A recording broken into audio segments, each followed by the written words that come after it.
Now to the continued calls for accountability in Uvalde. Today, the Justice Department will release a critical incident review of the mass shooting at Robb Elementary School.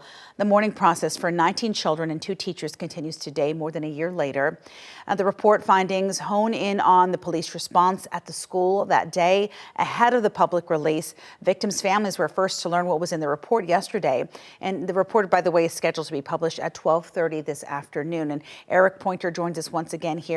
So, Eric, the U.S. Attorney General met with those families privately yesterday. Tell us a little bit more about what he did with those families. Yeah, so he talked to them behind closed doors for about 2 hours just to give them a briefing of what's going to be in that report. And parents who we spoke with, they said that they look forward to the objective analysis by an entity that was not part of the response. Now, the federal review looked at things like communication, policies, and trainings and tactics to provide an independent review of how police responded that day.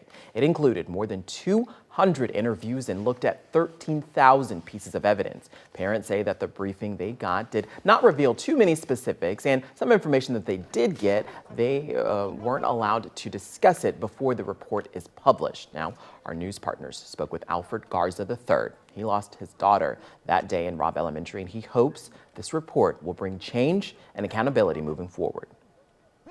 I hope that people open their eyes and they do things that they should have done a long time ago, like, you know, like accountability, you know what I mean? That's what everybody wants. That's what we all want.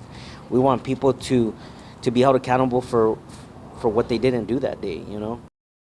Again, the parents are expecting that report to just reveal a thorough, unbiased investigation into, again, that inaction by law enforcement that day. And remember, it took police more than an hour to stop the shooter that day. And so the parents will get that report. And after the report is released at 12:30, we know that the Attorney General will be holding his own news conference to kind of go over the findings. And then after that news conference, the parents, some of the ones we spoke with, they are going to have their own news conference to kind of give their feelings after the full report is released. Oh, it's going to be a full day to just kind of get all this information, but it's really hard. I mean, how can parents heal if they still don't know the why and the how? And then still, I mean, how can you heal from something like this? Yeah, definitely tough things to deal with. And unfortunately for them, the Attorney General is being very compassionate. He's showing lots of compassion and empathy. And when he first got there to Uvalde, he toured the city and looked at murals and things like that. Oh, I'm sure that was very heartfelt. And also, we just want to point out that KVUE's Quita Culpepper will be there in Uvalde,